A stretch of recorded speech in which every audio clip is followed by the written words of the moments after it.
Hello everyone and welcome. I am on the media drive for the Ford Shelby GT500. So this is going to be mostly a technical discussion about this car, as last night when they flew us in, I had discussions with chief engineer for Mustang, chief engineer for GT500, and a aero and cooling systems engineer. So I had a lot of technical discussions about this, and that's kind of what I want to dive into, and then later on we'll start to get into more of the driving impressions, and I'm also going to be driving on the track a little bit later today. So starting things off with the engine, 5.2 liter supercharged engine, has the same bore and stroke as the Shelby GT350. Why does it have the same bore and stroke? Well, it's the same block, and so they have made upgrades for it. A few additional improvements due to the fact that this is producing 760 horsepower rather than the 500 some that you're getting in the GT350. So the block has been improved, and that has then been transferred to the 350 for the 2020 model year, perhaps the 2019 model year as well. So power is 760 at 7,300 RPM. You have a red line of 7,500 RPM, so you're getting that full power all the way to the end, which is great. I love it when engines do that instead of just kind of peter out. And peak torque is coming on 625 pound-feet at 5,000 RPM. So somewhat up there, but this is supercharged, so you're going to have a nice, useful torque band across this engine. Now, again, this is supercharged, so it's a 2.65 liter supercharger sitting on top of the engine. It's inverted so that the scrolls, it's a root-style supercharger, are towards the bottom to help keep that center of gravity lower. So it pulls the air up through those scrolls, where it then passes through the intercooler and then comes back down into the engine. Of course, you know, cooling it through that intercooler before it's passed into the engine to help make better power. So you've got 6 heat exchangers up front, including for the intercooler. They have an additional radiator for the engine, so it has the same radiator actually from the GT350. However, they have an additional engine radiator on the passenger side to help. Obviously, 760 horsepower is going to create quite a bit more heat. So how are they dissipating more heat? Well, the front opening is twice as big as it is on the GT350, which they claim allows for 50% more airflow through it. Now, one of the interesting little stats that they gave us on this cooling system is that it can dissipate 230 kilowatts of energy. And so they said this is the equivalent of heating 12 homes. Now, when you hear that, as you know, just some random pedestrian, I guess perhaps it gets you excited. You think, wow, that's a crazy good cooling system. But it also reminds you, if you're kind of in the engineering background, that that is how insanely inefficient combustion engines are. And so it has enough waste heat to heat up 12 homes while this thing is chugging along. So it's a massively powerful engine, and with a massively powerful engine, you produce a ton of excess heat. But they are maintaining that well with the front fascia, making sure plenty of airflow gets through it. And I was speaking with the cooling engineer. He was saying somewhere in the 40 to 60 mile per hour range. Once you get above that, it does not matter. You're never going to get overheat. You always have so much airflow going through the engine that power is not a concern, waste heat is not a concern. The thing will stay cool. So good to know you can romp on this thing on the track and it's not going to derate. You're going to be fine out there as far as the cooling system is concerned. Okay, now moving on to the transmission, and I have so much to say about this transmission, and I have a lot to say about gearing, and I think it's worth kind of creating a unique video just on gearing alone, but I do want to have the discussion here. So this is a 7-speed dual clutch transmission, and let's get one thing clear right off the bat. It's fantastic. There is no delay between when I press this button and when it receives the command. So the command delay, the programming delay, I can't notice it. Of course, there is a bit of a time required for the shift. So you press the button, it immediately starts shifting. That's what I like about it. They say their shifts are as quick as 80 milliseconds, which is very good, and it is extremely quick. So I don't have complaints on the gearbox, aside from the fact that they are only offering a dual clutch transmission.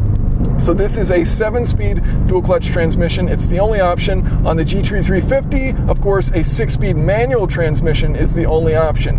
And I asked the question, you know, why only dual clutch on this? Why not allow people, you know, the choice of having the manual? And they said this is the first time that GT500 and GT350 have been sold together in showrooms at the same time. And they kind of split paths. They're very different cars. And so, you know, that's a lot of the reasoning I think behind it is they have a different approach for each vehicle. Now, my complaint comes in with the gearing, because this is a 7-speed, the Shelby is a 6-speed, and the Shelby, the gearing isn't perfect, but it's very, very good. You hit top speed in the GT350 at 180 miles per hour in 5th gear. That's where 5th gear ends. So you're at the end of the rev range in 5th gear, then you have 6th gear for the highway. In this, you also hit top speed, 180 miles per hour, once again, just like the 350, and that's also in 5th gear, even though you still have 2 additional gears, and it does not take all of 5th gear to get there. So 5th gear could have been more aggressive, meaning you could have gotten to that top speed a little bit quicker. So I wish they would have made 5th gear more aggressive, and what I honestly wish they would have done, instead of having 3 overdrive gears, 5th, 6th, and 7th are all less than a 1-to-1 ratio. I wish that they would have had 1 through 6 be aggressive track gearing, because that's what this car is. It's a track menace. And then 7th would be your highway cruiser. Now, they said for fuel economy reasons, which I know no one's buying this car for fuel economy reasons, but you know, gas guzzler tags, CAFE standards, that kind of thing. For fuel economy reasons, they claim that that's why they have that 6th and 7th, which are both high overdrive gears, meaning you get your RPM really low. And so by getting that RPM really low, they're giving you the option, you know, let's say you're on a road that's 55 to 65, you can keep it in that really efficient engine, low RPM range. Let's say you get up to 80 miles per hour, then it dips into 7th gear, where you can get it once again significantly lower and keep it in that efficient range.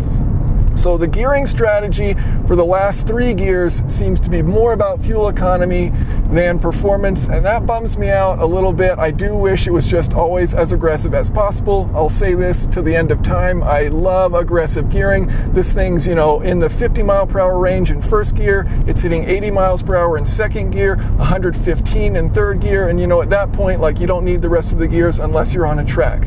So for street use, the gearing's a little tall. For track use, it seems to fit this thing really well, especially because you have so much power, and so it's traction limited in those lower gears. You don't need a more aggressive gear ratio because you couldn't put the power down anyways. Does it mean you wouldn't want it so you could slide around and have fun with it? You know, that's a case to be made, I think, to have those more aggressive options available and have it be a tighter 1 through 6 than a tight 1 through 5, or a more spread out 1 through 5. Another interesting thing about this transmission that I forgot to mention, so you have gears 1, 3, 5, and 7 on one shaft, you have gears reverse, 2, 4, and 6 on another shaft, and they're actually fairly different as far as the clutch packs.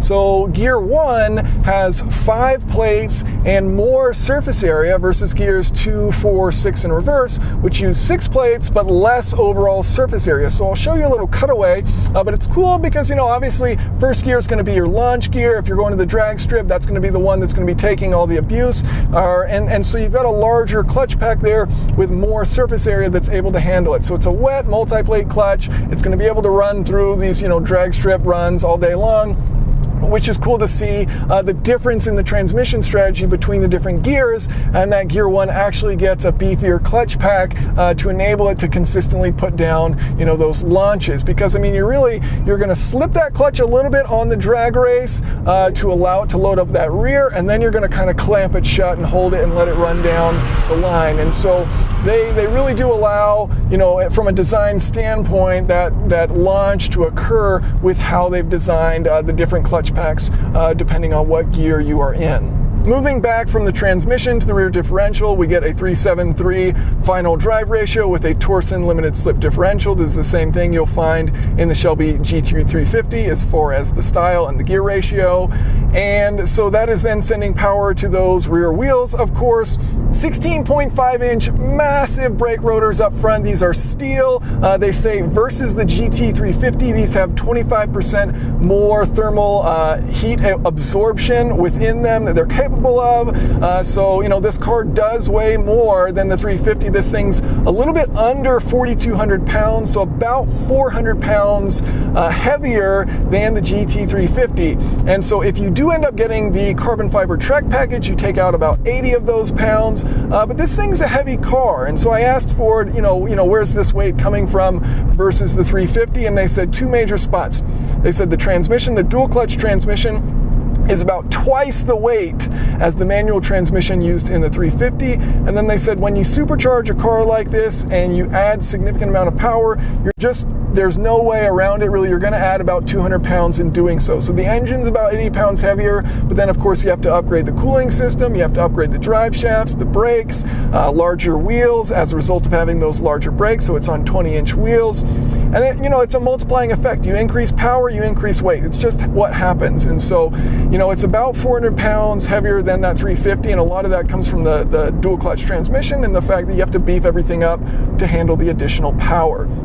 Now, mentioning those 20-inch wheels, those are paired with Michelin PS4S bespoke tires that they, worked out with Shelby for this vehicle. So PS4S 315s in the rear, 305 up front, massive tires. And then if you do get the track package, the carbon fiber track package, then those are going to be Cup 2s instead of PS4S. Interesting thing here, the Shelby GT350 now only comes with Cup 2s. That's to differentiate it from the other Mustangs. Yet this GT500 in base version is coming with PS4S. Now, I was speaking with one of the engineers who's done a lot of the drag strip testing with this vehicle. This thing is capable of hitting the quarter mile in 10.7 seconds. So very quick on the drag strip, and he said there's minimal difference between the PS4S and the Cup 2s. He said on the GT350, when they were running the Super Sports, it was about a 0.2 second difference on the Super Sport versus the Cup 2 in the quarter mile for the GT350. Apparently with this GT500, it's very close with the PS4S tire versus the Cup 2, even though the Cup 2 does offer more grip on the track. So in a straight line, they said they've been able to tweak the tire so that it does very well on the, on a drag strip. Now, I briefly touched on, differences between this and the GT350, and it's a conversation really worth having. And I think, what many of the journalists are going to say about this car is that, the 350 is the purest car, and that the 500 is kind of the all-out track weapon. And that's an accurate statement, and to my surprise, it's not something that Ford denied. So I was speaking with the chief engineer of GT500 and saying, look, there's a lot of really cool things that you guys did with the GT350. The flat plane crankshaft, it revs to 8250, naturally aspirated manual transmission, nice aggressive gearing to fifth gear, and then you have that highway gear. I love the gearing strategy there.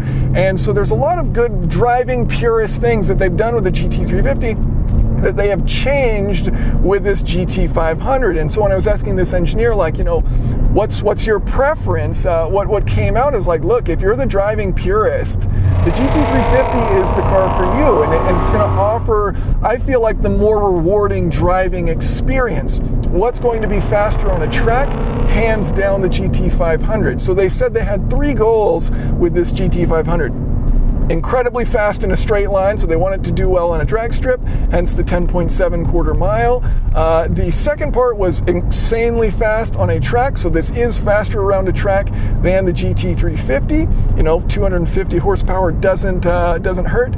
And then the third thing is they wanted it to be approachable. And I think that's part of this automatic transmission strategy and also some of the gearing strategy with this automatic transmission. But it is an approachable car in that, you don't feel like you're on edge driving this thing, even though you do have 760 horsepower. It's a pretty refined thing when you're cruising around like we are right now. And so it's insanely quick out there, but it's also meant to be this very livable machine that doesn't compromise in the name of performance. So it does the performance insanely well. It does the other aspects really well versus that GT350, which is more shifting its side towards, let's make this driving experience as fun as it can be. The numbers aren't as important, just make it enjoyable. And so there is a split there between the two, and I respect Ford for admitting that and saying, the 350 is the purest car, because I haven't driven this yet on the track, but my initial impressions, the kind of smile that the 350 sparks, I get in this when I'm flooring it in a straight line, but I don't necessarily get it, going around the corners. I don't get to shift my own gears. The gearing strategy is a bit different, and I really love the 350 for what it is. The exhaust note in this thing is still absolutely phenomenal. And there's different options here and different modes that you can switch between. So as far as the noise is very good. One little thing that's interesting is you don't hear the supercharger. And so, in the Hellcat, 717 horsepower in those mid-throttle areas and mid-RPM areas, you hear a ton of supercharger whine, and I think it's really cool. It's completely subdued here. You don't hear any supercharger noise. Every now and then a little whistle from it, but rare to hear. And so really you just hear the exhaust. And the exhaust sounds phenomenal, so that's the good news. The bad news is I wish they had a little bit more supercharger noise to it. Now, speaking of the different driving modes, there's a lot of cool tweaks they've done here. And so as far as the shifting strategy, track mode actually has the smoothest shifts, while sport mode has the fastest shifts. So they wanted track mode to ensure that when it was shifting gears, it's not going to upset the car in any way. Let's say you're mid-corner and you're shifting gears, it's not going to upset the balance. Versus sport mode is all about getting that as fast as possible. And so there's little different strategies. Also with the drag mode, what they do is they don't have it drop the RPM when you upshift, and so it kind of slams into that next gear. It's like power shifting in a manual transmission almost, to give you the best acceleration when you're going down the drag strip. So they actually do have useful, meaningful changes between the different modes and different strategies. Track mode's about keeping the car balanced and getting the fastest time around that track. And then drag mode is about getting the fastest time in a straight line. They actually change the suspension tuning for the rear suspension, so when you're in drag mode, the MagneRide will adjust and allow it to squat a little bit more right off the line, get some load transfer onto those rears, and then once you have that load transfer occur, boom, you're off.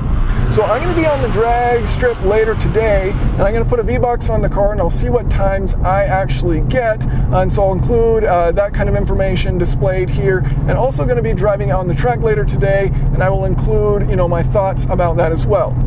Now, I've mentioned the packages that this car has. So there's a handling package and there is a track carbon fiber package. And I'll include a list of what these things include, but there was one thing that stuck out to me on both of these, both the handling and the track package. They give you an oil catch can. And to be honest, I don't know of any cars out there, especially modern cars, that offer an oil catch can from the factory. I thought that was very strange, and I'd love it if you guys do know of ones out there now. Like, let me know in the comments. I would be curious to know what they are, but I haven't heard of this in a non-aftermarket use. And so I thought, well, wait a minute, is it direct injection? Why are they doing this? No. The engine is port injection, and so you're not really need to worry about carbon fouling on your intake valve. So okay, well, why did they do this? Why did they put a oil catch can with the track package and not with the base car?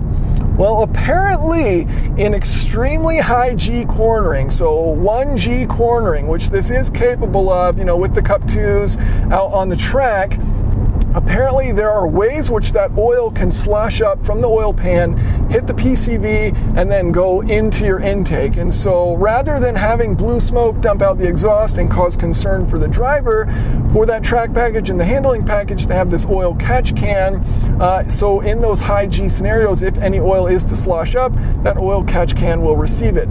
Now, the very important question, what is this thing like to drive? And so we're going to work through the different systems here, starting with the throttle pedal. Now, I'm rarely disappointed by naturally aspirated or, supercharged engines, especially when they happen to be large V8s, and that is the case with this vehicle. So a great response from the throttle pedal and a nice direct feel to it. You can actually use modulation and get very different amounts of power depending on where you are within that throttle pedal range. So fantastic response from it. You can see it really lifts up the front end there. And yeah, the throttle pedal is exceptional. I really love the way that it feels, and we're just driving here in sport mode. I also really like the way the brake pedal feels. So it's immediate. Once you start touching that brake pedal, you immediately start to brake. So it has a nice feel to it, not a ton of travel and a good amount of pressure required in order to slow it down. I feel like it's going to be really nice out on the track, but a nice, a response from it. It's intuitive, it's easy to figure out, and it allows you to understand, what's going on with the braking very well. I really like both the throttle and the brake pedal feel. As far as the transmission, yes, of course, I would like to have a bit different strategy with the gearing, and I feel like it actually could use more aggressive gearing. This thing seems to be very approachable out here on the street, which I'm surprised by. You know, it's not this 760 horsepower monster that you really can't deal with. I mean, you can put your foot down second, and you can tame it. You can control this thing, and it can put the power down. So it's really impressive, and the transmission shifting itself is quite good. No delay between the computer response. So when you're asking it, hey, shift, there's a good, you know, quality there of when do I ask for it and then when does it start reacting. And it usually, especially on downshifts, reacts very quickly to what you're asking for. So I appreciate that about the transmission. And as far as the shift quality, I like this transmission. The speed of it's good. The shift quality is good. So I'm happy there. The gearing strategy I would slightly change. So what are we left with? Well, we're left with steering. And I'm not super crazy about it. I don't have anything really negative to say about it. It's a fairly light steering system. And so, of course, there's different modes that you can choose between. But overall, you know, it's a fairly high ratio, 16:1. It is direct, and that's, you know, the case that you get with these Michelin tires. They're very responsive tires, so when you ask for something, it does it immediately. I like that about it. It's just that it's a low effort, you know, kind of somewhat numb feel to the steering itself. So overall, driving experience, I'm actually impressed. I came into this, you know, expecting it to be pretty good, but I also came into this thinking I would love the GT350 so much more, and I do like the GT350 more. However, I'm very pleasantly surprised at how much I really do enjoy this one. They've done a great job. It is an approachable vehicle. It is an insanely powerful vehicle, and it seems very well equipped to do all the things that it's trying to do, which is a lot of different things. And so later today, I will be on the track with it and trying out the drag strip, and I'll provide some impressions about what I thought that was like. But overall, I've been really impressed with this thing. I do like the transmission. The engine's phenomenal. It could have a little bit of supercharger whine. So biggest complaints just being gearing strategy with those 3 overdrive gears. I feel like that's unnecessary. I wish there was a little supercharger whine. And steering is a little light for my taste. For something, you know, this big, this heavy, this monstrous, it's a track weapon. Perhaps a little bit more feel and a little bit more effort required, I think could be cool. So some quick comments about how this thing performed on the drag strip as well as on the track. Now, Ford claims a 0 to 60 of 3.3 seconds. My best time was 3.50 seconds, and keep in mind this is on a drag strip, but also my time is from actual 0 miles per hour, not with a foot of rollout like the big auto magazines use, so you'll likely see 0 to 60 times in the 3.2 range from them. For the quarter mile, Ford claims a time of 10.7 seconds, and my best of the day was 11.2 seconds. Half a second off, however, there was a significant headwind, about 20 miles per hour, as is evident from the burnout footage. You can see the smoke clears quite quickly. We're also 2,000 feet above sea level, so I don't doubt that in perfect conditions the 10.7 is possible, but I wouldn't expect to hit it your first time out on the drag strip. It's also worth noting that auto journalist superstar Jason Camisa came running over to me after I put down the best quarter mile time in our group, yelling and asking how much I weigh. None of your business, Jason. Just try to keep up, would ya? Great name, by the way. One thing worth noting is that there is a significant delay about 1 second after you release the brake pedal in launch control and when the car actually starts to launch.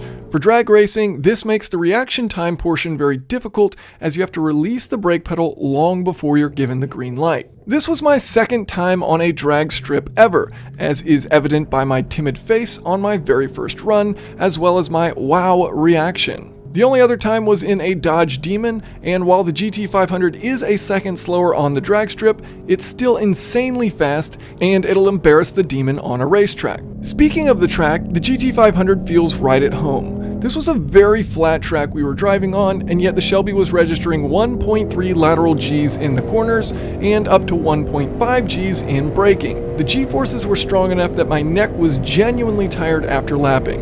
For 4,100 pound car and track package trim, this thing can handle. The power is constant and never ending, the braking is exceptional and I didn't feel any fade. I was impressed with the front end grip and also how easily it could put the power down.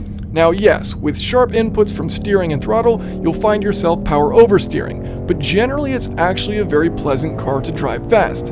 I'm not the best driver by any means, and I didn't find it intimidating to drive relatively quickly. That's not something I often feel about cars with 760 horsepower.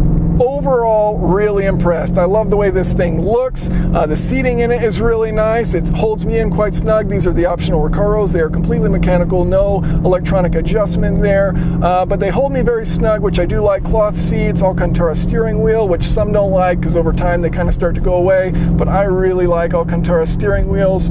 The driving position's really good. I love the way the front fascia looks on this car. I think it looks so cool.